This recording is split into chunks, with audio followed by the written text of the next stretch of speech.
கண்ணதாசன் கோவையை பற்றி எழுதியிருப்பார். ஏனுங்க எழுந்திங்க உட்காருங்க, ஏ பையா பாயசம் கொண்டு வா, பாப்பா நீ பப்பளம் எடுத்து வை, அப்பப்பா கோவையிலே விருந்து உண்டால் 6 நாள் பசியும் வயிறும் வேண்டும், தப்பப்பா சாப்பாட்டாலேயே சாகடிப்பார், ஒப்பப்பா எடுவல்லல் இவருக்கு, உயர்வப்பா இவர் உள்ளம் உயர்வின் தேக்கம் என்று. அது செட்டிநாட்டு பகுதிக்கு மிகவும் பொருந்தும். இந்த மண் வீரத்திற்கு புகழ் பெற்றது. 16ஆம் நூற்றாண்டை சார்ந்த சிவகங்கை கோட்டை அகில இந்திய அளவில் புகழ்பெற்ற ஒன்றாக இருந்தது. இந்த மண்ணில்தான் வீரமங்கையாக இருந்த வேலு நாச்சியார் ஆண்டார். வெள்ளையர்களை எதிர்த்த முதல் இந்திய அரசி வேலு நாச்சியார் என்பதை வரலாறு பதிவு செய்து கொண்டிருக்கிறது. அந்த வேலு நாச்சியாருக்கு தளபதியாக இருந்தவர் ஒரு பெண்மணி. வேலு நாச்சியார் தன்னுடைய துணையோடு, மருது சகோதரர்களுடைய வீரத்தோடு, தாண்டவராயன் பிள்ளையனுடைய துணையோடு, அதே நேரத்தில் ஒடுக்கப்பட்ட மக்களை தளபதிகளாக கொண்டு போராடிய மாபெரும் ராணியாக திகழ்ந்தார். அவருடைய அவையிலே, அவருடைய படையிலே வீரத்தோடு திகழ்ந்தவர் வீரமங்கை குயிலி. இந்த குயிலியின் தாயாரே வீரம் நிறைந்தவர். தன்னுடைய வயல்களை சேதப்படுத்துவதற்காக வந்த காட்டுக்காளையை விரட்டிவதற்காக தன் வீரத்தை காண்பித்து அதிலே தன் உயிரை நீத்தவர். அந்த குயிலி சிலம்பம் கற்றுத் தருவதற்காக ராணிக்கு வந்தவர் ஒற்றர் என்பதை அறிந்து முதலிலேயே சொன்னவர். இரவு நேரத்தில் ராணியை கொல்ல வந்த எதிரியை தான் தாக்கி காயமுற்றவர். அவரை தளபதியாக நியமித்தார். அவரோ முதலாக உலகத்திலேயே மனித வெடிகுண்டாக இருந்தவர். அவர் வெள்ளைக்காரருடைய கிடங்கில் 1780ஆம் ஆண்டு உடல் முழுவதும் நெய்யை பூசிக்கொண்டு தன்னை தீ வைத்து கொண்டு ஆயுத கிடங்கில் விழுந்து அந்த ஆயுத கிடங்கை அழித்து தன் உயிரை நீத்தவர். இப்படிப்பட்ட பெருமைகளை கொண்டது மருது பண்டு வீரர்கள்தான் வளரியை கண்டுபிடித்தார்கள் என்று கருதப்படுகிறது. இந்த புகழெல்லாம் சிவகங்கை மாவட்டத்திற்கு உண்டு. வீரத்திற்கு மட்டுமல்ல, விருந்தோம்பலுக்கும் புகழ்பெற்ற இந்த மாவட்டத்தை பற்றி அந்த காலத்தில் இந்தியாவிற்கு வந்த மார்க்கோ போலோ குறிப்பிட்டிருக்கிறார்.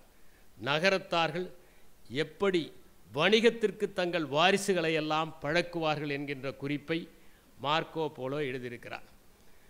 2 பாடல்கள் எழுதியிருந்தாலும் தமிழ் இலக்கியத்தில் மட்டுமல்ல, உலக இலக்கியத்தில் ஒப்பற்றவராக கருதப்படுகின்ற கணியன் பூங்குன்றனார் பிறந்தது இந்த மாவட்டத்தில்தான். புறநானூற்றிலே 192வது பாடலையும் நற்றிணையில் 226வது பாடலையும் எழுதியவர் கணியன் பூங்குன்றனார். எப்படி ஆங்கிலத்திலே தாமஸ் கிரே என்பவர் என் எலிஜி ஆன் த கண்ட்ரி சர்ச்யார்ட் என்கிற ஒரே ஒரு கவிதையால் அதிகம் மேற்கோள் காட்டப்படுகின்ற ஒரு கவிஞராக இருக்கிறாரோ, அதை போல யாதும் ஊரே யாவரும் கேளிர் என்கின்ற ஒற்றை வாசகத்தால் உலகம் முழுவதும் மேற்கோள் காட்டப்படுகின்ற மாபெரும் கவிஞராக திகழ்ந்தவர் கணியன் பூங்குன்றனார். அவர் நற்றிணையிலே எழுதுகிறார், மரம்சா மருந்தும் கொள்ளார் மாந்தர், உரம்சா செய்யார் உயர் தவம், வளன்கெட பொன்னும் கொள்ளார் மன்னர் என்று குறிப்பிடுகிறார். தன்னுடைய நாட்டு மக்களுடைய வளம் கெடுகிற மாதிரி வரி வசூலிக்க மாட்டார்கள் மன்னர்கள் என்பதை நற்றிணையின் 226வது பாடலிலே கணியன் பூங்குன்றனார் தெரிவிக்கின்றார். ஒரு முறை அண்ணா பேசினார், வரியை நீங்கள் பணக்காரர்களுக்கு போடுங்கள், ஏழைகளுக்கு போடாதீர்கள் என்று. அப்போது ஏழைகளுக்கு ஒரு வரி, பணக்காரர்களுக்கு ஒரு வரி இருக்க முடியுமா என்று கேட்டதற்கு, நீங்கள் முந்திரி கொட்டையில் போட்டால் அது பணக்காரர்களுக்கான வரி, மொச்சை கொட்டையிலே போட்டால் அது ஏழைகளுக்கான வரி என்று தெரிவித்தார். இந்த கணியன் பூங்குன்றனார் பிறந்த இந்த மண்ணில்தான் கவிஞர் கண்ணதாசனும் பிறந்தார். எல்லையில்லா துயரினிலே இறைவன் வடாவிடில் இல்லையவன் என்பவரையே இறைவனென துதிப்போம் என்று எழுதினார்.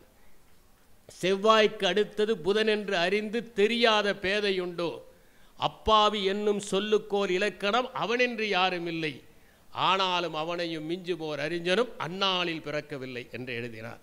கடல்பாடி மலைபாடி காக்குத்தன் கதையிலும் சிறிது பாடி உடல்பாடி உடல் பெற்ற கடன்பாடி ஓயாதிருந்த மனமே என்று எழுதினார். கல்வி சிறந்த தமிழ்நாடு, காமராசர் பிறந்த தமிழ்நாடு, வள்ளுவன் தன்னை உலகினுக்கே தந்து உள்ளதும் கெட்ட தமிழ்நாடு என்று எழுதினார். புதிய தமிழ்நாடு என்கிற தலைப்பில் அந்த கண்ணதாசன் இந்த ஊரில்தான் பிறந்தார். இப்படி எண்ணற்ற ஆளுமைகள் பிறந்த இந்த மண்ணில்தான் கோடி கொடுத்த கொடைஞ்சனாக இருந்த அழகப்ப செட்டியாரும் பிறந்தார். கல்விக்காக தன் வாழ்க்கையை அர்ப்பணித்தார். அவர் மும்பைக்கு செல்கிறார். ரிட்ஸ் என்கிற ஒரு உணவு விடுதியிலே சென்று தங்குவதற்காக அங்கே இருக்கிற மேலாளரை சந்திக்கின்றார். அறை வேண்டும் என்கிறார். அவரை ஏற இறங்க பார்த்துவிட்டு அறை ஒதுக்க முடியாது, எல்லாம் நிரம்பி விட்டன என்று சொல்கிறார். எவ்வளவு பணம் கேட்டாலும் தருகிறேன் என்கிறார். தர முடியாது என்கிறார் மேலாளர். அந்த உணவு விடுதியினுடைய உரிமையாளரிடம் பேசி 1 மணி நேரத்தில் அந்த உணவு விடுதியையே தான் வாங்கி விடுகிறார். இதுதான் அந்த கோடி கொடுத்த கொடைஞ்சன். இப்படி எத்தனையோ சிறப்புகள் கொண்ட சிவகங்கை மண்ணிலே இந்த புத்தக திருவிழாவிலே இன்று பேசுவதற்காக நான் மகிழ்ச்சி அடைகிறேன். அண்மையிலே எ ஒண்டர்லேண்ட் ஆஃப் வேர்ட்ஸ் என்கிற சசி தரூர் எழுதிய ஒரு நூலை படிக்க நேர்ந்தது. அதில் பணம் குறித்து எப்படி பல்வேறு விதமான பெயர்கள் இருக்கின்றன என்று அவர் எழுதியிருந்தார். அது குறித்து என்னுடைய சிந்தனையை நானும் செலுத்தினேன்.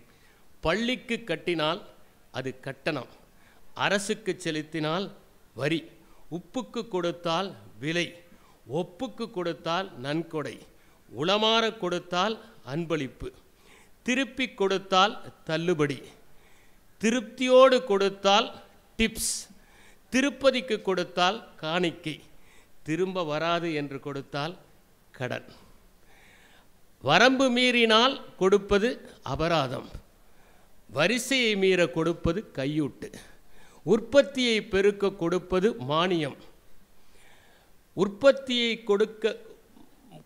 பெருக்க கொடுப்பது மானியம், உயர்வை கொடுக்க தருவது சலுகை. உயர்வை தர கொடுப்பது சலுகையாக இருக்கிற அதே நேரத்தில் நாம் கல்விக்காக கொடுப்பது உதவித்தொகை, அதுவே ஊதியத்திற்காக கொடுப்பது ஊதியம்.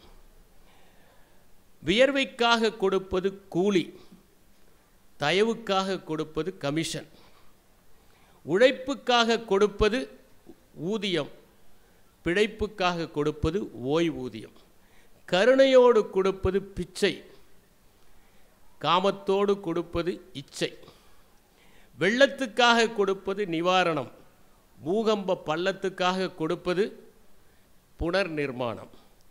உயிருக்காக கொடுப்பது காப்பீடு, பயிருக்காக கொடுப்பது இழப்பீடு. அச்சடித்ததை கொடுத்தால் பணம், நச்சரித்து பெற்றால் இனா. நிகழ்ச்சிக்கு கொடுப்பது மொய், மகிழ்ச்சிக்காக கொடுப்பது சன்மானம். எழுத்துக்காக கொடுப்பது உரிமத்தொகை, எழுந்து வராதவர்களுக்கு கொடுப்பது நெற்றி காசு என்று யோசித்தேன். இதையே நாம் தாள்களுக்கு விரித்து பார்த்தால் எப்படி இருக்கும் என்று சிந்தித்து பார்த்தேன். கடையில் இருந்தால் தாள், கசக்கி எறிந்தால் குப்பை, மடக்கி நீரில் மிதக்க விட்டால் காகித கப்பல், அதிலே கனிவை கொட்டினால் கடிதம், கரிசனத்தை கொட்டினால் கவிதை, தினமும் கிழித்தால் நாளேடு, உணவை கட்டினால் பொட்டலம், உணர்வை கொட்டினால் கட்டுரை, கனவை கொட்டினால் கொள்கை, செய்தியை தந்தால் நாளேடு, அனுபவத்தை சொன்னால் தன் வரலாறு, நடந்ததை சொன்னால் வரலாறு, உயர்வை சொன்னால் காவியம், கற்பனையை கலந்தால் நாவல், காட்சிப்படுத்தினால் நாடகம், ஆட்சி அமைப்பதை பற்றி சொன்னால் அரசியல் அமைப்பு, இசையுடன் எழுதினால் பாடல், வசையுடன் எழுதினால் அறம், வீரத்தை சொன்னால் மரம், ஈரத்தை சொன்னால் இரங்கல், போற்றி பாடினால் வாழ்த்து, தூற்றி பாடினால் கண்டனம், வரவை சொன்னால் நிதிநிலை, துறவை சொன்னினால் மெய்ஞானம், புவியை சொன்னால் புவியியல், பூவை சொன்னால் தாவரம், உடலை சொன்னால் மருத்துவம், கடலை சொன்னால் பூகாலம், குறையை சொன்னால் விண்ணப்பம், கரையை சொன்னால் விமர்சனம், இயற்கையை வனத்தை சொன்னால் இயற்கை, இனத்தை சொன்னால் மரபியல், துன்பத்தை சொன்னால் துன்பையல், இன்பத்தை சொன்னால் இன்பையல். இத்தனையும் இருக்கிற இடம்தான் இந்த புத்தக கண்காட்சி. மற்ற விலங்குகளிலிருந்து மனிதனை வேறுபடுத்தி காண்பிப்பது இரண்டு தான். ஒன்று உழைப்பு, இன்னொன்று விருந்தோம்பல். வேறெந்த விலங்கும் விருந்தோம்பதுவில்லை, மனிதன் மட்டும்தான் விருந்தோம்புகிறான். அவன் சமூகமாக வாழ்கிற போது விருந்தோம்ப கற்றுக்கொண்டான். சில சமூக விலங்குகள் தாங்கள் வேட்டையாடுகிற உணவை பகிர்ந்து உண்பது உண்டு. அதுவும் மாமிசம் சாப்பிடுகிற அந்த பிராணிகள்தான் உணவை பகிர்ந்து உண்கின்றன. முதலில் சிங்கம் ஒன்றை வேட்டையாடிவிட்டு சென்று விட்டால் பிறகு மிச்சம் இருப்பதை சாப்பிடுவதற்கு கழுதை புலிகளும் நரிகளும் வரும். அதற்கு பிறகு கழுகுகள் வரும். அதற்கு பிறகு எறும்புகள் வரும். ஆனால் மான்களோ காட்டெருமைகளோ தாங்கள் மட்டுமே புல்லை உண்ணும். முதலாவது விருந்தே மனிதன் மாமிசம் சாப்பிடுகிற போதுதான் உண்டானது என்று டெஸ்மண்ட் மாரிஸ் தன்னுடைய ஹியூமன் ஜூ என்கிற அருமையான புத்தகத்தில் குறிப்பிடுகிறார். விருந்தோம்புவது என்பது நாம் எவ்வளவு பேசினாலும், அன்றைய தினம் எவ்வாறு விருந்தோம்பல் இருந்தது என்பதை குறிப்பிட்டாலும், இன்று பலருடைய இல்லங்களுக்கு சென்றால் நீங்கள் எதை கொண்டு வந்தீர்கள் என்று கேட்பார்கள். அதனால்தான் தமிழிலே ஒரு பழமொழி உண்டு, எங்கள் வீட்டுக்கு வருகிற போது என்ன கொண்டு வருவீர்கள், உங்கள் வீட்டுக்கு வருகிற போது என்ன தருவீர்கள். நீ அவள் கொண்டு வா, நான் உமி கொண்டு வருகிறேன், ஊதி ஊதி தின்னலாம் என்கிற பழமொழி உண்டு. சிலர் தேனொழுக பேசுவார்கள், இல்லத்திற்கு சென்றால் தண்ணீர் கூட தரமாட்டார்கள். தமிழ்நாட்டிலே ஒரு பழமொழி உண்டு, வாய் சர்க்கரை கை கருணை கிழங்கு என்று. சிலருடைய இல்லங்களுக்கு சென்றால் அவர்கள் நடந்து கொள்ளுகிற விதமும், நம்முடைய இல்லத்திற்கு வந்தால் அவர்கள் நடந்து கொள்ளுகிற விதமும் வேறு மாதிரியாக இருக்கும். சிலரோ நம் கண் முன்னாலேயே தாங்கள் மட்டுமே தேநீர் பருகுவதை பார்க்கலாம். இதுதான் இன்றைய விருந்தோம்பலாக இருக்கிறது. விருந்தோம்புவதற்கு ஒரு மனம் வேண்டும். யார் வந்தாலும் அவர்களுக்கு எதையாவது கொடுத்து அனுசரணையாக பேசி இளைப்பாற வைப்பதற்கு ஒரு மனம் வேண்டும். அதைத்தான் பாரதிதாசன் குடும்ப விளக்கிலே சொன்னார். இட்டுப்பார் உண்டவர்கள் இன்புற்றிருக்கையிலே, தொட்டுப்பார் உன் நெஞ்சை தோன்றும் இன்பம் என்று சொன்னார். கணவன் மனைவிக்குள் பிரிவு ஏற்பட்டால் கூட விருந்தினர் வருகிற போது அவர்கள் அந்த பிரிவை, பிணக்கை, ஊடலை முறித்து கொண்டு இணைந்து விருந்தோம்புவார்கள் என்பதைத்தான் தொல்காப்பியர் யாரெல்லாம் வந்தால் கணவன் மனைவிக்குள் இருக்கிற ஊடல் தீரும் என்கிற பாடலில் குறிப்பிடுகிறார். தோழி தாயே, பார்ப்பன் பாங்கான், பாணன் பாட்டி, இளையோர் விருந்தினர், கூத்தர் விரலியர், அறிவர் கண்டோர், யாத்த மரபின் வாயில்கள் என்ன என்ப என்று குறிப்பிடுகிறார். விருந்தோம்புவதை பற்றி இன்று நாம் பேச வேண்டிய அவசியம் என்ன? ஒரு காலத்தில் தமிழ்நாட்டில் மதிப்பிற்குரிய நண்பர் திரு சுந்தர ஆவுடைப்பன் அவர்கள் குறிப்பிட்டதைப் போல விருந்தோம்பல் உணர்வு எல்லா நிலைகளிலும் இருந்தது. அவர் குறிப்பிட்டதைப் போல யாழை வைத்து வாளை வைத்து விருந்தோம்பினார்கள். வருகிறவர்களை எதிர்பார்த்து காத்திருந்தார்கள். அவர்கள் முகம் கோணக்கூடாது என்று அவர்கள் பரிமாறினார்கள். நாங்கள் வாழுகிற காலத்திலேயே இளம் பருவத்திலே வருகிறவர்களை அமர வைத்து அன்பாக பேசி பருக நீர் கொடுத்து வழிகாட்டுகிற பழக்கம் இருந்தது. பற்றாக்குறையுடன் இருக்கிற காலத்தில் விருந்தோம்பங்கள் தலை தோங்கி இருந்தது. இன்று எல்லோரிடமும் பணம் இருக்கிறது, விருந்தோம்பல் மறைந்து விட்டது. துருக்கியிலே ஒரு பழமொழி உண்டு, விருந்தினர்களை வரவேற்காத இல்லம் தேவதைகளையும் வரவேற்காது என்று. நண்பர் சுந்தர ஆவுடைப்பன் அவர்கள் குறிப்பிட்டதைப் போல விருந்தினர் என்றால் உறவினர் அல்ல, மைத்துனர் அல்ல, மாமன் அல்ல, சகோதரர்கள் அல்ல, இதுவரை நாம் சந்தித்திராதவர்கள் தான் விருந்தினர்.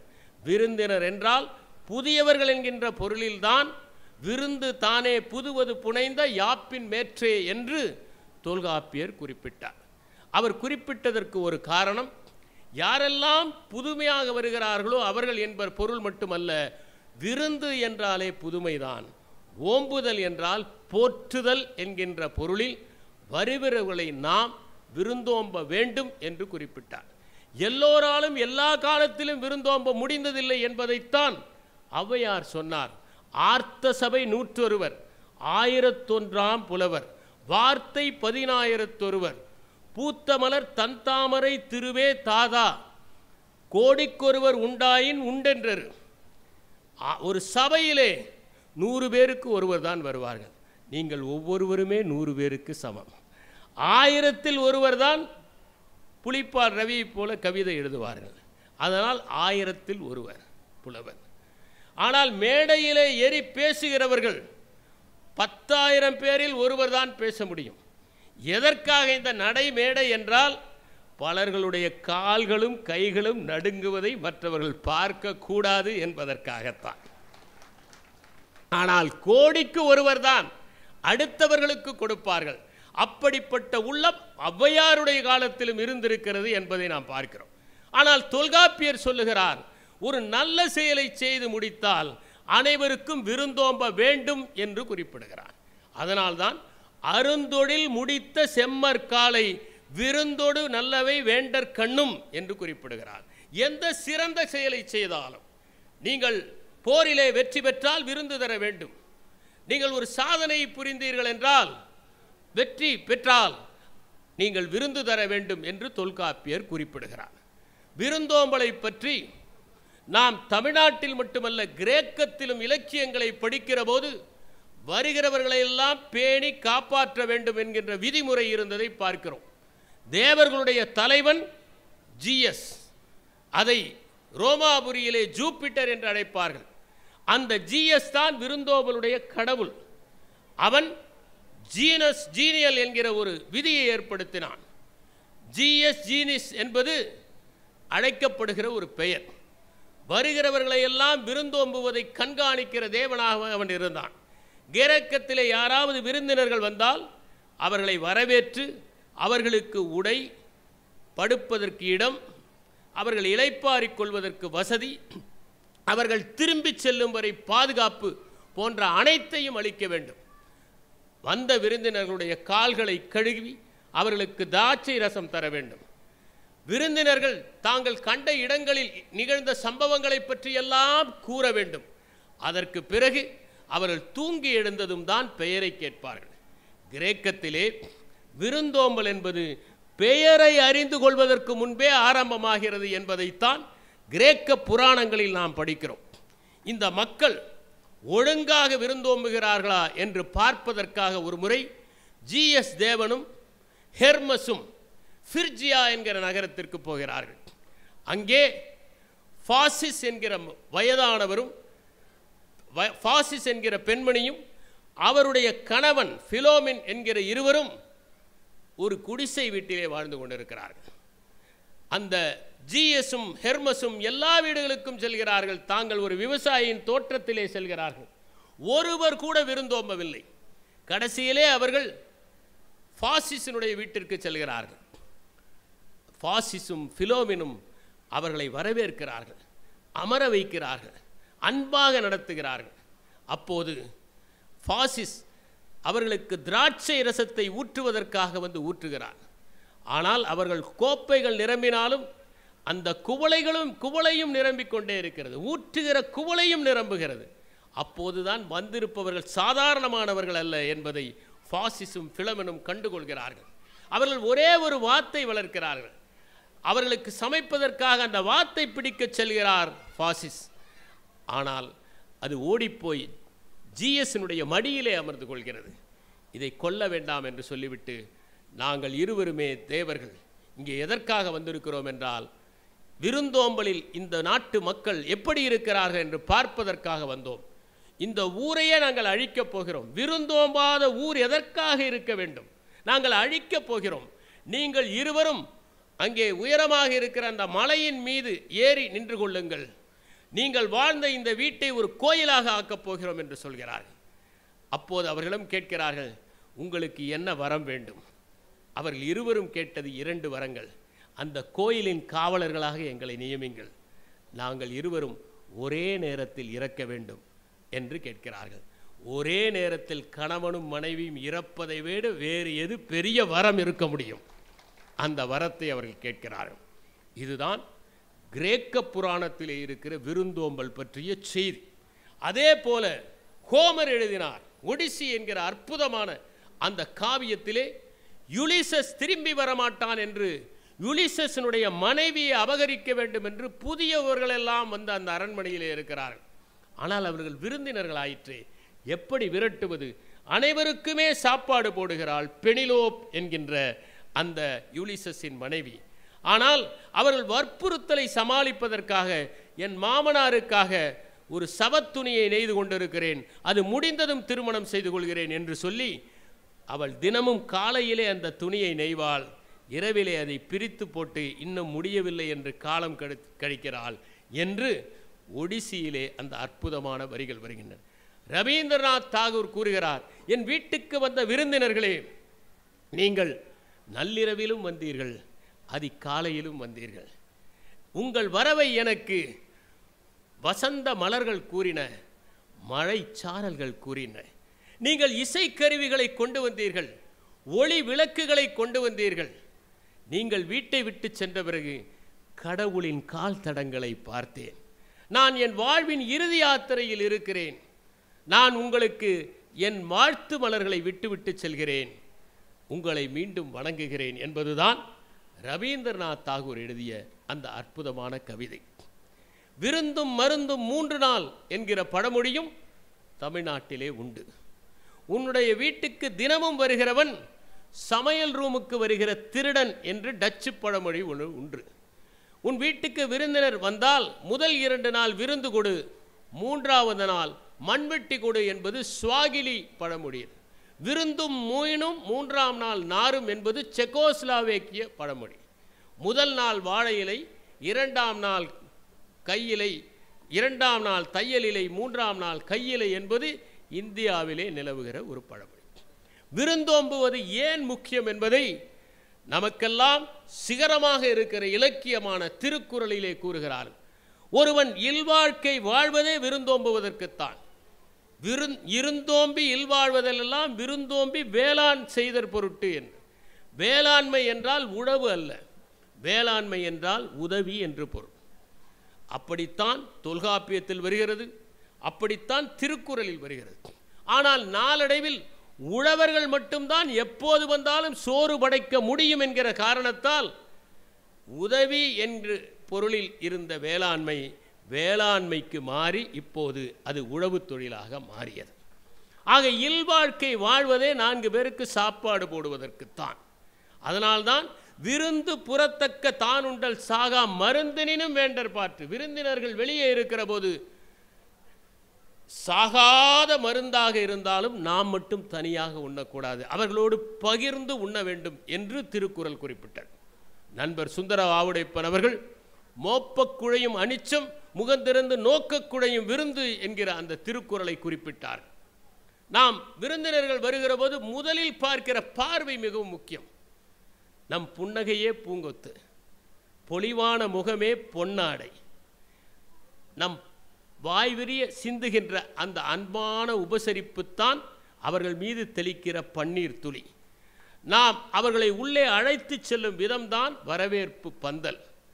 அதற்கு பிறகு அவர்களை அமரச் செய்து நாம் செய்கிற அந்த உபசரிப்புத்தான் அவர்களுக்கு தருகின்ற மிகப்பெரிய மரியாதை. விருந்தினர்கள் நம் முகத்தையே பார்த்து கொண்டிருப்பார்கள். அதிலே புன்னகை தோன்றாமல் இறுக்கமாக இருந்தால் உடனடியாக அவர்கள் அறிந்து கொள்வார்கள். நம்முடைய முகக்குறிப்புகள் நமக்கு தெரியாது, வார்த்தைகள் பொய் சொல்லும், ஆனால் உடல் மொழி பொய் சொல்லாது. நம்முடைய முகம் 2,50,000 பாவனைகளை செய்யக்கூடியது என்று உடல் மொழி அறிஞரான ரே பேர்ட் விசில் என்பவர் குறிப்பிடுகிறார். நீங்கள் புன்னகையிலேயே பல நிலைமை இருக்கிறது. பொய்யான புன்னகை வேறு, உண்மையான புன்னகை வேறு. உண்மையான புன்னகை என்றால் கண்களை சுற்றி சுருக்கம் விடும், 2 பக்கமும் உதடுகள் சமமாக விரியும். நீங்கள் சிந்துகிற அந்த புன்னகை மெதுவாக வரும். மெதுவாக மறையும். உங்கள் கண்களிலே ஒரு மலர்ச்சி இருக்கும். இத்தனையும் இருந்தால்தான் அது உண்மையான புன்னகையாக இருக்கும். வருகிறவர்களுக்கு எதை வேண்டுமானாலும் படைக்கலாம். அவர் சொன்னார், இளையான் குடி மாறனார் கீரைகளை படைத்தார் என்று. சங்க காலத்திலிருந்தே கீரைகள் என்றால் எளியவர்களுடைய உணவு என்றுதான் அடையாளப்படுத்தப்பட்டிருக்கு. 2 இடங்களில் கீரைகளை பற்றி சங்க இலக்கியத்திலே குறிப்பிடப்பட்டிருக்கிறது என்று பண்பாட்டு அசைவு என்கிற நூலில் தோப்பா சொல்லுகிறார். அவர் கூறுகிற போது சொல்லுகிறார், கீரைகள் எளியோருடைய உணவாகத்தான் அடையாளப்படுத்தப்பட்டிருக்கிறது என்று. முல்லைப்பாட்டிலே கூட அது வரும். நாலடியாரிலே கூறப்பட்டிருக்கிறது, நீங்கள் ஒரு விருந்தினரை வரவேற்கிற போது அன்போடு வரவேற்று சோற்றையும் கீரையையும் அவர்களுக்கு பரிமாறினால் கூட பரவாயில்லை, அது முக்கியம் என்று. விருந்தினர்கள் வருகிறார்கள், அவர்களை நாம் உபசரிக்கிறோம், அவர்கள் வீட்டுக்கு போனால் என்ன செய்வார்கள் என்கிற எண்ணம் இல்லாமல் அவர்களை உபசரிக்க வேண்டும். அவர்களை நாம் சந்திக்கவே போவதில்லை என்றாலும் நம் இல்லத்திற்கு வந்தவர்கள் என்கிற காரணத்தால் அவர்களை அன்பாக உபசரித்து அவர்களுக்கு தேவையான விருந்தை நாம் அளிக்க வேண்டும் என்பதுதான் அன்றைய தமிழ் மரபாக இருந்தது. அதனால்தான் வருகிற விருந்தினரிடம் அவர்கள் இந்த வீடு உங்களுடைய வீடு என்கின்ற உணர்வோடு பழக வைப்பதை நாம் இன்று கூட ஒரு விடுதியினுடைய விளம்பரத்திலே பார்க்கிற போது வீட்டுக்கு அப்பால் ஒரு வீடு என்று தான் விளம்பரப்படுத்துகிறோம். உங்கள் வீடாக நீங்கள் கருதி கொள்ளுங்கள் என்று. போதி தர்மர் சீனத்திற்கு சென்றார். சீன மன்னன் அவரை சந்தித்தார். நாங்கள் இந்த வசதிகளையெல்லாம் செய்து தந்திருக்கிறோம், இந்த உதவிகளையெல்லாம் செய்திருக்கிறோம், இவற்றையெல்லாம் தானமாக அளித்திருக்கிறோம், எனக்கு சொர்க்கம் கிடைக்குமா நரகம் கிடைக்குமா என்று சீன மன்னன் போதி தர்மரை பார்த்து கேட்டான். போதி தர்மர் சொன்னார், நிச்சயமாக நரகம்தான் கிடைக்கும். ஏனென்றால் சொர்க்கம் வேண்டும் என்று எதை எதிர்பார்த்து செய்தாலும் அது பலனில்லாமல் போய்விடுகிறது. நீ செய்கிற மகிழ்ச்சிக்காக செய்தால் அனைத்தும் உனக்கு கிடைக்கும் என்று சொன்னார். நாம் ஒருவருக்கு விருந்தோம்பினால் நமக்கு எதுவுமே கிடைக்காது என்பது அல்ல. நள்ளிரவிலே கலிபோர்னியாவிலே வயதான 2 பேர் கணவன் மனைவி வந்தார்கள். ஒரு விடுதியிலே சென்று கதவை தட்டினார்கள். எந்த விடுதியிலையுமே அறை காலி இல்லை என்பதால் கடைசியாக புகலிடமாக அந்த விடுதிக்கு வந்தார்கள். அங்கே வரவேற்பறை குமாஸ்தா மட்டும் இருந்தார். அவரை வரவேற்றார். என்ன வேண்டும் உங்களுக்கு? எங்களுக்கு அறை வேண்டும். எல்லா அறைகளும் நிரம்பி விட்டனவே, மழை வெளியே கொட்டு கொட்டென்று கொட்டுகிறது, எந்த அறையும் ஒதுக்க முடியாது, என்ன செய்வது? நாங்கள் இந்த நள்ளிரவிலே எங்கே செல்வது? எங்களுக்கும் வயதாகிவிட்டது. ஒன்று செய்கிறீர்களா? என் அறையில் தங்குங்கள். அந்த அறை வசதியாக இருக்காது, ஆனால் நீங்கள் இரவிலே தங்கலாம். அப்போது நீ எங்கே தங்குவாய்? நான் அங்கே வரவேற்பறையிலே அப்படியே இரவு முழுவதும் உட்கார்ந்து கொண்டே உறங்குவேன். ஏனென்றால் பலர் அப்படி உட்கார்ந்து கொண்டே உறங்குவதற்கு கற்றுக்கொண்டிருக்கிறார்கள். அப்படி உட்கார்ந்து கொண்டே உறங்குகிறேன் என்று சொன்னதனால் அந்த அறையை ஒதுக்கி தந்தார். அடுத்த நாள் காலையில் செல்லும்போது அவர்கள் என்ன கட்டணம் என்று கேட்டார்கள். அவர் சொன்னார், என்னுடைய அறைக்கு ஏது கட்டணம்? எந்த கட்டணமும் இல்லை, மகிழ்ச்சியாக சென்று வாருங்கள். அவர்கள் இருவரும் சென்றார்கள். 4-5 ஆண்டுகளுக்கு பிறகு அவருக்கு ஒரு கடிதமும் நியூயார்க்குக்கு வருவதற்கு விமான சீட்டும் வந்தது. பிரித்து பார்த்தார். விமானத்திலே நியூயார்க் சென்றார். அந்த வந்த பெரியவருடைய பெயர் வில்லியம் வால்ஃப் ஆஸ்டர். அவரை அழைத்து சென்று, இதோ பார், இந்த விடுதியை, நட்சத்திர விடுதியை நாங்கள் கட்டிருக்கிறோம், இதற்கு நீதான் பொது மேலாளர், நீதான் பொது மேலாளராக இருக்க வேண்டும் என்பதற்காகத்தான் இந்த விடுதியை கட்டினோம் என்று சொன்னார். அந்த மனிதருடைய பெயர் ஜார்ஜ் போல்ட். கனிவான உபசரிப்பினால் வயதான தம்பதியரிடம் நடந்து கொண்ட காரணத்தால் அவர் ஒரு விடுதியின் பொது மேலாளராக ஆனார். ஆம், நிச்சயமாக இயற்கை ஏதேனும் ஒரு வகையில் நமக்கு இழப்பீட்டை சரி செய்து கொண்டே இருக்கிறது என்பதை உணர்ந்தால் நாம் கொடுப்பது எதுவுமே நம்முடையதல்ல. சிலர் தருகிறார்கள், ஆனால் கணக்கு வைத்து கொண்டு தருகிறார்கள். சிலர் தருகிறார்கள், பெறுவதற்காகவே தருகிறார்கள். சிலர் தருகிறார்கள், அவர்கள் எப்போது திரும்ப தருவார்கள் என்று எதிர்பார்க்கிறார்கள். சிலர் மட்டும்தான் தருகிறார்கள், நமக்கும் இது தரப்பட்டது தானே என்கிற எண்ணத்தில் அவர்களே மகத்தான மனிதர்களாக மாறுகிறார்கள். அப்படித்தான் சிறுகுடிக்கிழான் பண்ணன் என்பவன் இருந்ததை புறநானூற்றிலே நாம் படிக்கிறோம். ஒரு சாதாரண பண்ணன் மன்னரால் பாடப்படுகிற அளவிற்கு மகிமை பெற்றதற்கு காரணம், சோறுடை கையர் வீறு வீறு எங்க இருகளை சிறார் காண்டும் கண்டும் மற்றும் மற்றும் வினவதும் தெற்றன பணிப்பிசி மருத்துவன் இல்லம் அணித்தோ சேய்த்தோ கூறுமின் எமக்கே என்று புறநானூற்றிலே பசியை ஒரு பிணியாக சித்தரித்திருக்கிறார். உண்மைதான். ஆறாத பணிதான், ஆறாத பசிதான் அனைத்து பிணிகளுக்கும் காரணமாக இருக்கிறது. சரியாக அளிக்கப்படாத உணவுதான் எல்லா நோய்களுக்கும் காரணமாக இருக்கிறது என்று அன்று புறநானூற்றிலே அவர்கள் படித்தார். நாம் இன்று எப்படி விருந்தோம்பல் இருக்கிறது என்று பார்த்தால், ஒரு கணவனும் மனைவியும் வீட்டிலே இருக்கிற போது ஒரு விருந்தினர் வந்து விட்டார். உடனே அவர்கள் இருவரும் அந்த விருந்தினரை விரட்டி அடிப்பதற்காக அவர் முன்னால் சண்டை போடுவதைப் போல நடித்தார்கள்.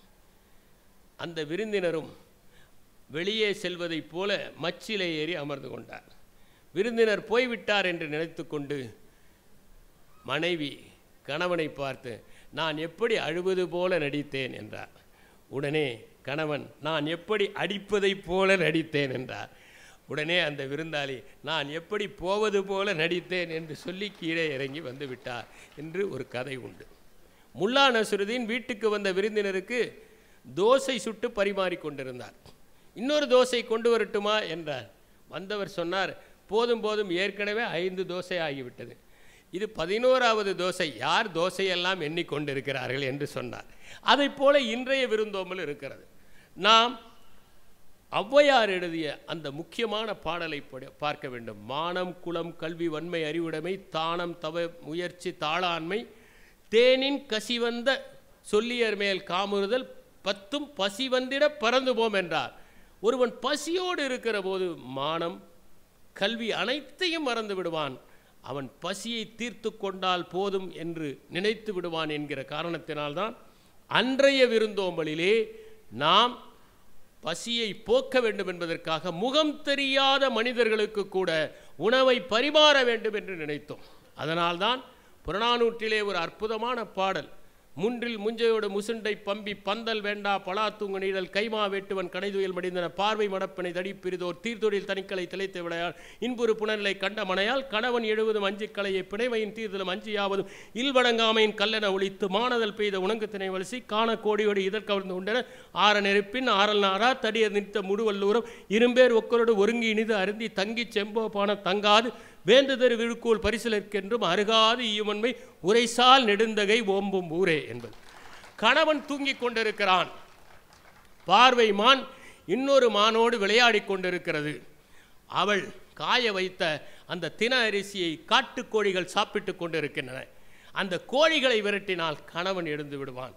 அவனோ யானை வேட்டைக்கு போய் வந்திருக்கிறவன். ஆனால் அந்த பார்வை மான்களும் பிரிந்து விடும் என்பதால் தினையரிசியை சாப்பிடட்டும் என்று நினைக்கின்ற அந்த இல்லத்திற்கு செல்வாய், அவர்கள் உன்னை விருந்தோம்பி காப்பார்கள் என்று புறநானூற்றிலே ஒரு பாடல் இருக்கிறது. வருகிறவர்களுக்கு அந்த காலத்திலே கால் அலம்ப தண்ணீர் தர வேண்டும், அது முக்கியம். அதனால்தான் முறுவல் இனிதுரை கால் நீர் மனைப்பாய் போன்றவற்றை அளிக்க வேண்டும் என்பதற்காக கிடக்கையோடு ஐந்தும் என்பதலை சென்றோர்க்கு ஊனோடு செய்யும் சிறப்பு என்று ஆச்சார கோவையிலே ஒரு பாடல் வருகிறது. இவையெல்லாம் அன்றைய விருந்தோம்பல்கள். இன்று ஒருவன் தன்னுடைய காரை ஓட்டி கொண்டு சென்றான். அப்பாவி மக்கள், ஒரு குடும்பத்தினர் பசி தாங்க முடியாமல் தங்களுடைய பசியை போக்குவதற்காக ஓரிடத்திலே வளர்ந்த புல்லை சாப்பிட்டு கொண்டிருந்தார்கள். அவன் அவர்களை அழைத்தான். இந்த இடத்தில் புல்லை சாப்பிடுகிறீர்களே, பரிதாபமாக இருக்கு, என்னுடைய காரிலே ஏறுங்கள் என்று ஏற்றி கொண்டு சென்றான். அவர், எங்கே போகிறீர்கள் என்று, என்னுடைய வீட்டுக்கு அழைத்து செல்கிறேன், அங்கே எங்களுக்கு சாப்பாடு போக போகல. இல்லை, அங்கே புல் இன்னும் நன்றாக வளர்ந்திருக்கிறது, அதனால் உங்களை அங்கே அழைத்து செல்கிறேன் என்று. இன்று விருந்தோம்புவது எப்படி இருப்பது என்பதை நாம் குடும்ப விளக்கிலே பார்க்கலாம். எப்படி விருந்தோம்ப வேண்டும் என்பதற்கான இலக்கணம் இன்று பல இல்லங்களில் மறைந்து விட்டது.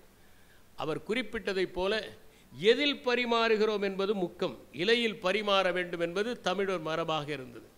மனிதன் கண்டுபிடித்த முதலில் பயன்படுத்தி தூக்கி எறிகிற பொருள் வாழை இலைதான். அந்த வாழை இலை சுற்றுச்சூழலுக்கு சேதாரம் விளைவிக்காத ஓர் இலை. அந்த இலையை பயன்படுத்தித்தான் தமிழ்நாட்டிலே உணவு பரிமாறிக்கொண்டிருந்தார்கள். இன்று பல இடங்களில் நன்றாக சமைத்திருந்தாலும் பரிமாறுவது தெரியாமல் இருக்கிறார். எதை எங்கே வைப்பது என்பதை அவர்கள் அறியாமல் இருக்கிறார்கள். வருகிறவர் சாப்பிடுகிற போது முதலில் காய்கறிகளை மேலே பரிமாற வேண்டும், உப்பை வைக்க வேண்டும், கொஞ்சம் இனிப்பை வைக்க வேண்டும். அவ்வாறு அவர்கள் பரிமாறுகிற போது வந்தவர்கள் போதும் என்று சொல்கிறவரை அவர்களுக்கு பரிமாற வேண்டும், அமர வைத்து பரிமாற வேண்டும். ஏனென்றால் சிலருக்கு சில காய்கறிகள் பிடிக்காது. எந்த காய்கறி என்று சொல்லி பரிமாற வேண்டும். ஏனென்றால் சிலருக்கு சிலவற்றில் ஒவ்வாமை இருக்கும். அவர்கள் போதும் என்று சொல்கிறவரை பரிமாறி அவர்கள் சாப்பிட்டதும் இன்னும் வேண்டுமா என்று பரிமாற வேண்டும். அவர்களுக்கு 2 பக்கமும் தண்ணீரை வைக்க வேண்டும். அவர்கள் சாப்பிட்டு முடித்ததும் இன்னும் சாப்பிடுங்கள் என்று வற்புறுத்த வேண்டும். அவர்களாக போதும் போதும் என்று சொல்லும் வரை இன்னும் சாப்பிடுகிறீர்களா, இன்னும் சாப்பிடுகிறீர்களா என்று கேட்க வேண்டும். ஆனால் இன்று பல இடங்களுக்கு செல்லுகிற போது ஒன்றை நாம் பார்க்கிறோம். அவர்களாக முடிவு செய்து கொள்கிறார்கள், இவர்கள் இவ்வளவுதான் சாப்பிட வேண்டும் என்று. எதை எப்போது பரிமாறுவது என்றே தெரியவில்லை. ஒரு கல்வி நிலையத்திற்கு சென்றபோது அங்கே படிக்கிற பெண்களை பரிமாற சொன்னார்கள். அவர்கள் முதலில் தயிர் சாதத்தை பரிமாறிவிட்டார்கள். சரி, தயிர் சாதம் தான் இருக்கிறது போல இருக்கிறது என்று வந்தவர்கள் சாப்பிட்டு முடித்ததும் சாம்பார் வேண்டுமா என்றார்கள், காய்கறி சாதம் வேண்டுமா என்றார்கள், சப்பாத்தி வேண்டுமா என்றார்கள். இப்படி கேட்டு கடைசியில் பரிமாற தெரியாத காரணத்தால் அந்த விருந்தே களையிழந்ததை நான் பார்க்க முடிந்தது. ஒரு காலத்தில் வீட்டில் வருகிறவர்களுக்கு எப்படி பரிமாற வேண்டும் என்பதை சொல்வார்கள். வீட்டில் இருக்கின்ற அத்தனை பேருமே வாசலுக்கு வந்து உறவினர்களையோ விருந்தினர்களையோ வரவேற்பார்கள். நான் ஒன்றை குறிப்பிட விரும்புகிறேன். உணவு பரிமாறுவது மட்டுமே விருந்தோம்பல் இல்லை. ஒருவரை அன்பாக வரவேற்று அமர வைத்து அவர்களுக்கு தண்ணீரை கொடுத்து அவர்களை முகம் கழுவ வைத்து அவர்கள் இளைப்பாற வைத்து அவர்கள் செல்லுகின்ற வழியை காட்டி அவர்களுக்கு உதவுவது கூட விருந்தோம்பல். ஒருவருடைய வாழ்க்கைக்கு வழிகாட்டுவது கூட விருந்தோம்பலின் ஒரு பகுதியாகத்தான் கருதப்பட வேண்டும். இன்று முகம் தெரியாத மனிதர்களை எல்லாம் அழைத்து விருந்தோம்புவதற்கான வசதி இல்லை. ஏனென்றால் மாநகரத்திலே ஜன்னல்களெல்லாம் மூடப்பட்டிருக்கின்றன. ஜன்னல்களை திறந்தால் காற்று வருவதை விட களவு தருவது அதிகமாக இருக்கிற காரணத்தால் அவர்கள் சென்றவுடன் அந்த சன்னல்களை அடைத்து கொள்கிறார்கள். ஒவ்வொரு வீடுமே ஒரு சிறைச்சாலையாக மாறிக்கொண்டிருக்கிறது. அந்நியர்களை அவர்கள் நம்ப முடியவில்லை. கைபேசியிலே அழைப்பு வந்தால் கூட தெரியாத எண்ணாக இருந்தால் எடுக்க வேண்டாம் என்று சொல்கிற நிலைமையில் இன்று இருக்கிறது. காரணம் என்னவென்றால் இன்றைய சூழலில் ஏமாற்று போக்கு அதிகரிக்கிறது. அதனால் புதிய முகங்களை வரவேற்று விருந்தோம்புவது என்று இன்று சாத்தியமே இல்லை. நாம் தெரிந்தவர்களை விருந்தோம்புவதை பற்றித்தான் பேசிக்கொண்டிருக்கிறோம். உறவினர்களுக்கு விருந்தோம்புவதை பற்றித்தான் பேசிக்கொண்டிருக்கிறோம். உறவினர்கள் வருவதே இன்று குறைவாக ஆகிவிட்டது. ஒரு காலத்தில் பேருந்து வசதி இருக்காது. நகரத்திலே இருக்கிற உறவினர் வீட்டுக்கு சென்று அங்கே தங்கிவிட்டு அடுத்த நாள் தங்கள் பேருந்தை பிடித்து கொண்டு செல்வார்கள். ஆனால் இன்று எல்லோரிடமும் வாகனம் இருக்கிறது. யாரும் இன்னொருவர் வீட்டில் எந்த சமரசமும் செய்து கொள்வதற்கு தயாராக இல்லை. ஒரு காலத்தில் உறவினர் வந்தால் நாங்கள் எல்லாம் அந்த உறவினர் வந்துவிட்டார் என்று மகிழ்ச்சியாக இருப்போம். ஏனென்றால் அன்று நாங்கள் மாணவர்களாக இருந்தோம். அன்று ஒரு நாள் யாரும் நம்மை படிக்க வற்புறுத்தப் போவதில்லை. அதனால் மகிழ்ச்சியாக இருந்தோம். அந்த உறவினர்கள் பேசுவதை வாயை திறந்து நாங்கள் கேட்போம்.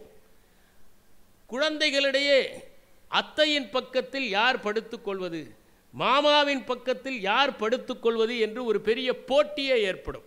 ஏனென்றால் வந்தவர்கள் புதிய புதிய கதைகளை சொல்லுவார்கள். அந்த கதைகளை கேட்டு அடுத்த நாள் பள்ளியில் நாமே படித்ததைப் போல சொல்லலாம். இவையெல்லாம் அன்று உறவினர்கள் வருகிற போது ஏற்பட்ட மகிழ்ச்சி. உறவினர்கள் வந்தால் பலகாரம் செய்வார்கள். அதில் நமக்கும் கொஞ்சம் கிடைக்கும் என்று சிறுவர்கள் நினைப்பார்கள். இப்படி வருகிறவர்களையெல்லாம் வரவேற்ற காலம் போய் இன்று யாராவது வந்தால் அவர்கள் ஒரு நிமிடம் கூட தங்குவதில்லை. திருமணம் ஒரு காலத்திலே நடந்தால் அந்த ஊர் முழுவதுமே திருமண கோலம் தாங்கும். தெரிந்தவர்கள் வீட்டிலெல்லாம் சென்று உறவினர்கள் தங்குவார்கள், நண்பர்கள் தங்குவார்கள். அப்போது அவர்கள் வீட்டிலே இருப்பதை சாப்பிடுவார்கள். சாப்பிடுவது முக்கியமல்ல, பகிர்வது முக்கியமாக இருந்தது. ஒரு சில பதார்த்தங்கள் தான் இருக்கும், ஆனால் பார்த்து பார்த்து பரிமாறினார்கள். இன்று இலை நிறைய பலகாரங்கள், ஆனால் அந்நிய முகங்கள் பரிமாறுகின்றன, எந்திரத்தனமாக பரிமாறுகின்றன. அவர்கள் பரிமாறுகிற வேகத்தில் வேண்டாம் என்று சொல்வதற்குள் அது இலையில் விழுந்து விடுகிறது. தூக்கி எறிவதுதான் வாய்க்குள் போடுவதை விட அதிகமாக இருக்கிற ஒரு காலத்தில் வாழ்ந்து கொண்டிருக்கிறோம். ஆகவே திருமணங்கள் என்பவை திருமண மண்டபங்களோடு இன்று நின்று விட்டதால் உறவுகளும் இன்று திருமண மண்டபங்களோடு நின்று விட்டன. ஒப்புக்கு உறவுகள் இருக்கின்றன. யாராவது வந்தால் ஆசையாக குழந்தைகள் வந்து அவர்கள் அருகிலே அமர்வதில்லை. வாருங்கள் என்று சம்பிரதாயமாக ஒரு போலி புன்னகையை உதிர்த்துவிட்டு தங்கள் அறைக்குள் சென்று விடுகிறார்கள். தங்கள் அறையை எந்த உறவினர்களுக்கும் தருவதற்கு இன்று யாரும் தயாராக இல்லை. அப்படியே தந்தாலும் தங்குவதற்கு அவர்கள் தயாராக இல்லை. ஒரு விடுதியிலே சென்று தங்கலாம், வசதிகள் முக்கியம் என்று நினைக்கின்ற மனப்பான்மை இன்று வந்துவிட்டது. இருந்ததை பகிர்ந்து கொண்டு சாப்பிடுவோம் என்கின்ற நிலைமை மாறிவிட்டது. இலையிலே எப்படி பரிமாற வேண்டும் என்பதை புரட்சி கவிஞர் பாரதிதாசன் குடும்ப விளக்கிலே கூறியிருப்பார். வாழை இலையினடி உண்பார் வலப்புறத்தில். வாழை இலையவே போடுவதற்கு பல வீடுகளில் தெரிவதில்லை. அடிப்புறத்தை இடது பக்கமாக போட்டு விடுகிறார். வாழை இலையினடி உண்பார் வலப்புறத்தில் வீட விரித்து காய்கறிகள் சூட வைத்து தண்ணீர் வெந்நீரை தனித்தனியே சொம்பிலிட்டு வெண்சோரிடுமின் மிக இனிக்கும் பன்னியங்கள் முக்கணிகள் தேனில் நறுநையில் மூழ்கிவித்தே ஒக்க நின்று உண்டவிடன் சோரிட்டு தக்கபடி கேட்டும் கெஞ்சியும் குறிப்பறிந்தும் ஊட்டிட வேண்டும் தாய்போல் ஒன்றொடியே கேட்டுப்போ என்று குடும்ப விளக்கிலே வருகிறது. முதலிலே காய்கறிகள் பரிமாற வேண்டும், அந்த இனிக்கிற பணியாரங்களை பரிமாற வேண்டும். அதற்கு பிறகுதான் சோறுக்கு இடம். என்றால் என்ன அர்த்தம்? முதலில் நீங்கள் காய்கறிகள் போன்ற சத்தானவற்றை வயிறார உண்ணுங்கள், மீதி இருப்பதில் மட்டும் சோறு இருக்கட்டும். அதிலும் வெந்நீரும் தண்ணீரும் வைக்க வேண்டும். ஏனென்றால் வெந்நீர் தண்ணீரை வைக்க வேண்டும், வெந்நீர் வேண்டும் என்று கேட்டுவிடக்கூடாது. அதனால் அவர்களுக்கு வெந்நீரா தண்ணீரா என்பதை அவர்கள் தீர்மானிக்கட்டும். அவர்களை கேட்க வேண்டும், கெஞ்ச வேண்டும், குறிப்பறிய வேண்டும். அவர்கள் ஒன்றை விரும்பி சாப்பிடுகிறார்கள் என்றால் எக்கரியில் நாட்டம் எவர்க்கென்று நீ அறிந்து அக்கரியை மேன்மேலும் அல்லிவை விக்குவதை நீ முன்னிணைந்து நினைப்பூட்ட நீரறிந்து என்று குறிப்பிடுகிறார். எக்கரியில் நாட்டம், அதை அல்லிவை, குறிப்பறிந்து செய், கெஞ்சு இன்னும் கொஞ்சம் சாப்பிட வேண்டும் என்று. நான் கேள்விப்பட்டிருக்கிறேன், வட இந்தியாவிலே 2 சகோதரர்கள், அவர்கள் விருந்துக்கு அழைப்பார்கள். அவர்கள் இருவரும் தான் பரிமாறுவார்கள். தட்டிலே நிறைய பலகாரங்களை போடுவார்கள், சாப்பிட சாப்பிட போடுவார்கள். ஒரு கட்டத்திலே போதும் என்று நீங்கள் சொல்வீர்கள், இனிமேல் வேண்டவே வேண்டாம் என்று நீங்கள் கோபமாக பேசுவீர்கள். இனிமேல் என்னால் சாப்பிட முடியாது என்று எடப்போகிற நேரத்தில் அண்ணன் 2 கைகளையும் பிடித்து கொள்வார், தம்பி வாயிலே ஓட்டுவார். நீங்கள் திட்டுவீர்கள், அப்போதுதான் நிறுத்துவார்கள். திட்டுகிறவரை விருந்தோம்புவதுதான் எங்கள் பண்பாடு என்று அவர்கள் கூறுவார்கள். இதை போல பரிமாறுகிறவர்களும் இருக்கிறார்கள். அதனால் தமிழ் இலக்கியங்களை படிக்கிற போது நாம் எவ்வாறு பரிமாற வேண்டும், எதை பரிமாற வேண்டும், வருகிறவர்களை எவ்வாறு கவனித்துக் கொள்ள வேண்டும் என்பதை அழகாக அறிந்து கொள்வதற்கான வாய்ப்புகள் இருக்கின்றன. கடவுள் சுவிட்சர்லாந்திற்கு வந்தாராம். அங்கே ஒரு விவசாயியை பார்த்து கேட்டார், எல்லாம் மகிழ்ச்சியாக இருக்கிறீர்களா? இருக்கிறோம், ஆனால் நல்ல பால் தருவதற்கு எங்களுக்கு பசு இருந்தால் நன்றாக இருக்கும். கடவுள் நன்றாக பால் தருக்கிற பசுக்களை படைத்துவிட்டு சென்று விட்டார். 5 ஆண்டுகளுக்கு பிறகு திரும்ப வருகிறார். அதே விவசாயியை சந்திக்கிறார். என்ன, எப்படி இருக்கிறீர்கள் என்றார். அவர் 2 குவளை பாலை அந்த மாட்டிலே கறந்து அவருக்கு கொடுத்தார். அவர் அதை சாப்பிட்டார். பால் நன்றாகத்தான் இருக்கிறது என்றார். சரி, வேறு ஏதாவது வேண்டுமா? வேறு எதுவும் வேண்டாம், நீங்கள் குடித்த பாலுக்கு 4 ஃப்ராங்க் கொடுத்து விட்டு போங்கள் என்று சொன்னார் என்று நான் படித்திருக்கிறேன். எல்லாமே வரவு செலவு கணக்காக இருப்பது அல்ல, அதை தாண்டியது தான் மனித வாழ்க்கையை பொறுத்தவரை. ஜார்ஜ் குல்ஜீஃப் அவர்கள் குறிப்பிடுவதைப் போல நாம் எதை கொடுத்தோமோ அதுதான் நமக்கு சொந்தம். நம்மிடம் இருப்பவை நம்முடைய சொத்துக்கள் அல்ல. நாம் அடுத்தவர்களுக்கு அளிக்கிற கல்விதான் மனத்திலே ஆழமாக பதிகிறது. அடுத்தவர்களுக்கு கொடுக்கிற செல்வம் தான் ஆழமாக பதிகிறது. அதனால்தான் கம்பர் தன்னுடைய ராமாயணத்திலே குறிப்பிட்டார், பெருந்தடங்கன் பிறை நுதலார்க்கெல்லாம் பொருந்து செல்வமும் கல்வியும் பூத்தலால் வருந்தி வந்தவர்க்கு ஈதலும் வைகையும் விருந்தும் அன்றி விளைவன யாவையே என்று குறிப்பிட்டார். அவர்களுக்கு செல்வமும் கல்வியும் பூத்தது. அதனுடைய அடையாளம் என்ன? ஒருவன் செல்வந்தன் என்று சொன்னால் அவன் விருந்தோம்ப வேண்டும், அதுதான் செல்வம். அவனே பதுக்கிக் கொள்வதல்ல. சேமிப்பது வேறு, சேகரிப்பது வேறு. அடுத்தவர்களுடையதை எடுப்பது சேகரிப்பது, தன்னுடையதை தனக்காக வைத்துக் கொள்வது சேமிப்பது, அதை ஒதுக்கி வைப்பது பதுக்குவது. ஆகவே பதுக்கிக் கொண்டிருப்பவர்கள் செல்வந்தர்கள் அல்ல, பகிர்ந்து அளிப்பவர்களே செல்வந்தர்கள். தமிழர்களுடைய எல்லா திருவிழாக்களிலும் பகிர்வது முக்கியமாக இருக்கிறது. அதனால்தான் பொங்கலை நாம் பண்பாட்டு செங்கல் என்று கொண்டாடுகிறோம். காரணம், நாம் பகிர்வதை உழைப்பாளிகளுக்கும் சேர்த்து, உழைத்த அந்த கால்நடைகளுக்கும் சேர்த்து பகிர்ந்து கொடுப்பதாக மாற்றி அமைத்திருக்கிறோம் என்பதனால்தான். ஆக பகிர்ந்து கொடுப்பதில் தான் ஒரு மனிதன் மேம்பாடு அடைகிறான். அதனால்தான் மணிமேகலையிலே குறிப்பிட்டால், அறமெனப்படுவது யாதென கேட்பின் மறவாதிருகேல் மண்ணுயிர்க்கெல்லாம் உண்டியும் உடையும் உரையிலும் அல்லது கண்டதில் என்று. ஒரு மனிதனுக்கு உணவையும் உடவையும் உடையையும் தங்குவதற்கு உரையிலையும் கொடுப்பதுதான் மிகப்பெரிய அறம். அதைவிட மிகப்பெரிய அறம் ஏதுமில்லை. அறம் செய்வது என்பது ஒருவருக்கு உணவளிப்பது தான். நாம் இந்த காலத்திலே எப்படி உணவளிக்கிறோம் என்பதை பார்க்குவதற்கு முன்பு விவேகானந்தர் கூறிய ஒரு கதையை நான் உங்களுக்கு பகிர்ந்து கொள்ள விரும்புகிறேன். ஒரு மன்னர் வருகிறவர்களிடெல்லாம் ஒரு கேள்வியை கேட்பார், இல்லறம் சிறந்ததா துறவரம் சிறந்ததா என்று. இல்லறம்தான் சிறந்தது என்று யாராவது சொன்னால் அவரை தோற்கடித்து அவரை துறவரத்திற்கு அனுப்பிவிடுவார். துறவரம்தான் சிறந்தது என்று சொன்னால் அவரை தோற்கடித்து அவருக்கு ஒரு பெண்ணை திருமணம் செய்து வைத்து விடுவார். இதுதான் அவருடைய பொழுதுபோக்கு. ஒரு நாள் அந்த வழியாக ஒரு துறவி வருகிறார். அவரிடம் இல்லறம் சிறந்ததா துறவரம் சிறந்ததா, என்னோடு கொஞ்சம் வாருங்கள், உங்களுக்கு காண்பிக்கிறேன் என்று அழைத்து சென்றார். இருவரும் போய் கொண்டிருக்கிற போது ஒரு இடத்திலே பெரிய கூட்டம். என்ன என்று பார்த்தால், இளவரசிக்கு சுயம்வரம் நடக்கிறது. 2 முறை சுயம்வரத்திலும் அவர் யாரையும் தேர்ந்தெடுக்கவில்லை. இப்போது யாரை தேர்ந்தெடுக்கப் போகிறார்கள் என்று மக்கள் கூடி நிற்கிறார்கள். தன்னை தேர்ந்தெடுப்பார்களா என்று பலரும் ஏங்கி நிற்கிறார்கள். அப்படி யாரை தேர்ந்தெடுத்தாலும் அவர்களுக்கு பாதி ராஜ்யம் என்று மன்னர் அறிவித்து விடுகிறார். அப்போது அந்த வழியாக வந்த துறவி, வேறு இளந்துறவி, அவர் என்ன நடக்கிறது என்று வேடிக்கை பார்க்கிறார். இந்த துறவியும் மன்னரும் பார்க்கிறார்கள். அந்த பெண்மணி பார்த்து கொண்டே வந்தால் வருகிறவர்களை எல்லாம் இந்த இளம் துறவியை பார்த்தும் அவருடைய கழுத்திலே மாலையை போட்டு விட்டார்.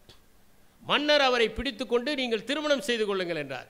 நான் வேடிக்கை பார்க்க வந்தேன், என் கழுத்தில் விழுந்து விட்டது, எனக்கென்ன இது வேலையா என்று மாலையை தூக்கி எறிந்து விட்டார். முழு ராஜ்யமுமே தருகிறேன், என் மகளுக்கு இதுவரை யாரையும் பிடிக்கவில்லை, உங்களைத்தான் பிடித்திருக்கிறது. உங்கள் மகளுக்கு என்னை மட்டும் பிடிக்கவில்லை, பைத்தியம் பிடித்திருக்கிறது என்று சொல்லிவிட்டு அவர் மாலையை தூக்கி எறிந்துவிட்டு விடுவிடு என்று சென்றார். இந்த மன்னரும் துறவியும் அவரை பின்தொடர்கிறார்கள். அந்த இளவரசியும் அவரைத்தான் மணந்து கொள்வேன் என்று பின்தொடர்கிறார். அந்த துறவியை ஒரு காட்டுக்குள் புகுந்து விட்டார். இவர்களும் காட்டுக்குள் புகுகிறார்கள். அவர் ஏதோ ஒரு பாதை, காட்டை தெரிந்திருப்பார் போல் இருக்கிறது, அவர் எங்கோ புகுந்து மறைந்து விட்டார். இரவு நேரமாகிவிட்டது. அந்த பெண் ஒரு மரத்தடியில் தங்குகிறாள் அழுது கொண்டே. இந்த துறவியும் மன்னரும் சென்று, கவலைப்படாதே, நாளை காலையில் உன்னை அரண்மனைக்கு சேர்த்துகிறோம், இப்போது இந்த இரவிலே இங்கே தங்குவோம் என்று. அந்த மரத்திலே ஒரு தாய்ப்பறவையும் தந்தை பறவையும் 3 குஞ்சுகளோடு இருக்கின்றன. அவை இந்த மூவரையும் பார்க்கின்றன. நம் இல்லத்திற்கு விருந்தினர்கள் வந்திருக்கிறார்கள், அவர்கள் பசியாக இருக்கலாமா என்று ஓடிப்போய் அந்த குளிரை போக்குவிப்பதற்காக சுள்ளிகளை அந்த ஆண் பறவை பொறுக்கி கொண்டு வருகிறது. அதற்கு தீ மூட்டுகின்றன. அந்த தீ பற்றி எறிகிற போது அவர்கள் இதமாக அமர்ந்து கொள்கிறார்கள். அப்போது வருகிறவர்கள் பசியோடு இருக்கலாமா, நான் என்னை தியாகம் செய்து அவர்களுக்கு உணவு அளிப்பேன் என்று அந்த பறவை தீயிலே விழுந்தது. பார்த்தது தாய்ப்பறவை, அதுவும் விழுந்தது. குஞ்சுகள் நாமும் விடுவோம், அவர்களுக்கு பற்றாது என்று அவையும் விழுந்து விட்டன. அவற்றை காப்பாற்ற முடியவில்லை. காலையில் விடிந்த பிறகு இளவரசியை அரண்மனையில் சேர்த்துவிட்டு இந்த துறவியும் மன்னனும் போகிறார்கள். அப்போது துறவி மன்னனிடம் சொல்லுகிறார், பார்த்தாயா, அந்த குருவிகளைப் போல வாழ்ந்தால் இல்லறம் சிறந்தது. உயிரையும் தியாகம் செய்வதற்கு தயாராக விருந்தினருக்காக இருந்தால் இல்லறம் சிறந்தது. நாடும் வேண்டாம் என்று அதையும் ஒதுக்கினால் துறவரம் சிறந்தது. எனவே வாழ்கிற இவ்விதத்தை பொறுத்துத்தான் இல்லறம் சிறந்ததா துறவரம் சிறந்ததா என்று முடிவு செய்ய வேண்டும் என்று கூறுகிறார். டால்ஸ்டாய் ஒரு கதை எழுதியிருப்பார். டால்ஸ்டாய் மார்ட்டின் என்கிற ஒரு செருப்பு தொழிலாளி, 3 வயது மகன், மனைவி இறந்து விடுவார். அந்த செருப்பு தொழிலாளி எவ்வளவு அர்ப்பணிப்புடன் இருந்தார் என்பதை சொல்லுகிற போது, அவருக்கு கால்களுக்கு செருப்பு தைக்கிற கலை இருந்ததால், அந்த கலை அவருக்கு கை வந்ததால் அவருக்கு பல கால் வந்தன. அந்த கலை கை வந்ததால் அவரிடம் பல கால்கள் வந்தன. அவர் எல்லோரையும் கால்களாகத்தான் பார்ப்பார், முகத்தை பார்க்க மாட்டார். அவருடைய பணி செருப்பு செய்வது தானே. ஆகவே அந்த காலை பார்த்து எப்படி செருப்பு செய்யலாம் என்று பார்ப்பார். மனைவி இறந்து விடுகிறார், மகனும் இறந்து விடுகிறார். அவர் ஆகமங்களை எல்லாம் கற்றுக்கொள்கிறார். அவர் படித்து இறை சிந்தனையிலேயே இருக்கிறார். ஒரு நாள் அவருடைய கனவிலே அடுத்த நாள் இறைவன் வரப்போவதாக கனவு வந்தது. அடுத்த நாள் இறைவன் வருவான் என்று சுவையாக உணவை சமைத்து வைத்துக் கொண்டிருக்கிறார். அப்போது வயதான ஒருவர் பசியிலால் தடுமாறி செல்வதை பார்த்தார். அவரை அழைத்தார், அவருக்கு சாப்பாடு போட்டார். ஒரு மூதாட்டி நோய்வாய்ப்பட்டு தடுமாறி கொண்டிருந்தார், அவருக்கும் சாப்பாடு போட்டார். இப்படி மூவருக்கு சாப்பாடு போட்டார். இரவு வரை இறைவன் வருவான் வருவான் என்று காத்திருந்தார். இறைவன் வரவில்லை. கடைசியில் வந்தவர்களெல்லாம் இறைவனின் வடிவங்கள் என்று நினைத்து ஆறுதல் அடைந்தார் என்பது டால்ஸ்டாய் எழுதுவது. யாரெல்லாம் பசியோடு இருக்கிறார்களோ, யாருக்கெல்லாம் உணவு தேவைப்படுகிறதோ, அவர்களுக்கெல்லாம் உணவு தருகிற போது அது விருந்தோம்பலாகி விடுகிறது. இன்னொரு கதை எழுதியிருப்பார். ஒரு தேவதைகளுடைய கடவுள் தலைவி, அது ஒரு தேவதையை ஒரு பெண்ணின் உயிரை கவர்ந்து வருவதற்காக அனுப்புகிறது. அந்த தேவதை சென்றால் ஒரு பெண் அப்போதுதான் 3 குழந்தைகளை பிரசவித்திருக்கிறாள். ஒன்று பால் கொடுக்கிறது, ஒன்று சிரித்து கொண்டிருக்கிறது, ஒன்று அழுகிறது. தவறான முகவரிக்கு வந்துவிட்டோம், இந்த உயிரை எடுக்கக்கூடாது, இந்த குழந்தைகளை யார் காப்பாற்றுவார்கள் என்று அந்த தேவதை உயிரை எடுக்காமல் திரும்பி சென்று விடுகிறது. அப்போது தேவதைகளின் தலைவிக்கு பயங்கர கோபம் வந்து விடுகிறது. நீ போய் மண்ணிலே பிறப்பாய் என்று சபித்து விடுகிறது. எல்லா சாபங்களுக்கும் உடனடியாக ஒரு சாப விமோச்சனமும் இலவச இணைப்பாக வரும். அப்படி இலவச இணைப்பாக சாப விமோச்சனம் என்னவென்றால், 3 முறை நீ மண்ணிலே சிரித்தால் மறுபடியும் தேவதையாகி விடுவாய். அந்த தேவதை குளிரிலே நடுங்கிக் கொண்டு ஆடை இல்லாத ஒருவனாக கடைவீதியிலே உட்கார்ந்திருக்கிறது. ஒரு செருப்பு தைக்கிற தொழிலாளி. அவன் தன்னுடைய குழந்தைகளுக்கு ஆடைகள் வாங்குவதற்காக கடைவீதிக்கு வருகிறான். அந்த குளிரில் நடுங்கிக் கொண்டிருக்கிற மனிதனை பார்த்ததும் அது தேவதை என்றெல்லாம் தெரியாது. தான் கொண்டு வந்த பணத்தை எல்லாம் அந்த தேவதைக்கு ஆடை வாங்கி கொடுத்து வீட்டுக்கு அழைத்து சென்று விடுகிறான். தன்னுடைய கணவன் குழந்தைகளுக்கு துணி வாங்காமல் யாரோ ஒரு விருந்தினரோடு வந்ததை பார்த்து கோபப்பட்டு மனைவி கத்துகிறாள், திட்டுகிறாள், விருந்தினரையும் சபிக்கிறாள். அப்போது அந்த தேவதை முதல் முறையாக சிரித்தது. ஏன் சிரிக்கிறாய் என்று அந்த செருப்பு தொழிலாளி கேட்டார். பின்னால் சொல்கிறேன். ஒரே வாரத்தில் செருப்பு தைக்கிற கலையை அற்புதமாக கற்றுக்கொண்டு விடுகிறது. அதற்கு பிறகு அவர் தைக்கிற செருப்புக்காக அனைவரும் ஓடி வருகிறார்கள். பணம் கொட்டோ கொட்டு என்று கொட்டுகிறது, கோணிப்பையில் கட்டோ கட்டு என்று கட்டுகிறார். அந்த நேரத்தில் மன்னரும் தனக்கு காலுக்கு செருப்புகள் வேண்டும் என்று வருகிறார். 3 காலணிகள் செய்து கொடுங்கள் என்று வருகிறார். அளவெடுக்கிறார். மன்னர் சென்று விடுகிறார். ஆனால் இவர் 3 காலணிக்கு பதிலாக மிருதுவான செருப்பை தைத்து விடுகிறார். அதை பார்த்து அந்த செருப்பு தொழிலாளி கண்டபடி திட்டுகிறார். அப்போதும் அந்த தேவதை சிரிக்கிறது. நான் திட்டுகிறேன், நீ சிரிக்கிறாயா என்று. நாம் குழந்தைகளிடம் சொல்லுவேன், பரீட்சையை வைத்துக்கொண்டு சிரிக்கிறாயா என்று. ஏதோ சிரிப்பது பரீட்சைக்கு எதிரானது என்பதைப் போல. கோயிலுக்கு சென்றால் சிரித்தால் குழந்தைகளை ஏன் சிரிக்கிறாய்? கோயிலில் கடவுள் சிரிப்புக்கு எதிராக இருந்தால் சிரிக்கவே முடியாமல் அல்லவா படைத்திருப்பார். ஆனால் அந்த தேவதை பின்னால் சொல்கிறேன் என்று சொல்லிவிட்டது. அடுத்த நாள் மன்னனின் சேவகன் வந்தான். மன்னர் இறந்து விட்டார், 3 காலணி வேண்டாம், மிருதுவான செருப்புகள் தான் வேண்டும் என்று வாங்கி போகிறார்கள். 3வது முறையாக ஒரு பணக்கார சீமாட்டி 3 குழந்தைகளோடு வந்து அந்த குழந்தைகளுக்கு செருப்பு தைக்கிறார். அப்போதும் அந்த தேவதை சிரித்தது. ஏன் சிரிக்கிறாய்? நான் 3 முறை சிரித்து விட்டேன், நான் தேவலோகம் போகிற அந்த நேரம் வந்து விட்டது, இப்போது சிரித்ததற்கான காரணம் சொல்கிறேன் என்று தன் கதையை சொல்லிவிட்டு, வந்திருக்கிற விருந்தினன் அதிர்ஷ்டத்தை கொண்டு வருவான் என்பது தெரியாமல் உன் மனைவி திட்டினால், எதிர்காலம் தெரியாமல், அதனால் சிரித்தேன். 2வது முறையாக வரப்போகிற வந்த மன்னனின் தோள்களின் மீது மரணதேவன் இருந்தது. உனக்கு தெரியவில்லை, எனக்கு தெரிந்தது. அது தெரியாமல் என்னை திட்டினாயே என்று சிரித்தேன். மூன்றாவது முறையாக, நான் எந்த பெண்ணின் உயிர் பறிபோகக்கூடாது என்று நினைத்தனோ அந்த பெண் வளர்த்திருந்தால் கூட இந்த 3 குழந்தைகள் அப்படி வளர்த்திருக்க முடியாது. வேறு யாரோ தத்தெடுத்து பணக்கார சீமட்டி நன்றாக வளர்ந்திருக்கிறார். எனக்கே எதிர்காலம் தெரியாமல் இருந்து விட்டதே என்று சிரித்தேன் என்று. சில நாடுகளில் சுவரில் காப்பி என்கிற ஒன்று இருக்கிறது. வெனிஸ் நகரத்திலே அதை பார்க்கலாம். நீங்கள் சில விடுதிகளுக்கு சென்றால், உணவகங்களுக்கு சென்றால் சுவரில் காப்பி என்று. என்னவென்றால், ஒருவர் சென்று அங்கே அமர்கிறார். 2 காப்பிகள் வேண்டும், ஒன்று எனக்கு, ஒன்று சுவரில் காப்பி என்று.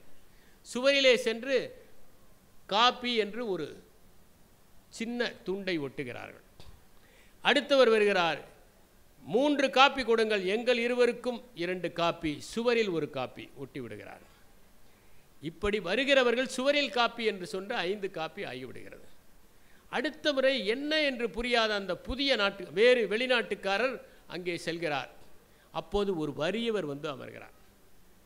எனக்கு 1 காப்பி, சுவரில் காப்பி என்கிறார். உடனே அதில் ஒரு துண்டு சீட்டை எடுத்துவிட்டு அவருக்கு 1 காப்பியை தருகிறார்கள். ஒருவர் தனக்கு காப்பி குடிப்பதற்கு கையில் காசில்லாத போது கௌரவமாக சாப்பிடுவதற்கு இந்த வழியை மேற்கொண்டிருக்கிறார்கள் என்று நான் பேசினேன். கோவையிலே வடவள்ளியிலே காப்பி என்கிற ஒரு கடை இருக்கிறது. இப்போது அந்த கடையில் இந்த நடைமுறை பின்பற்றப்படுவதாக பார்த்தேன். நான் இலக்கியத்தில் விருந்தோம்பல் என்கிற நூலில் இதை குறிப்பிட்டிருந்தேன்.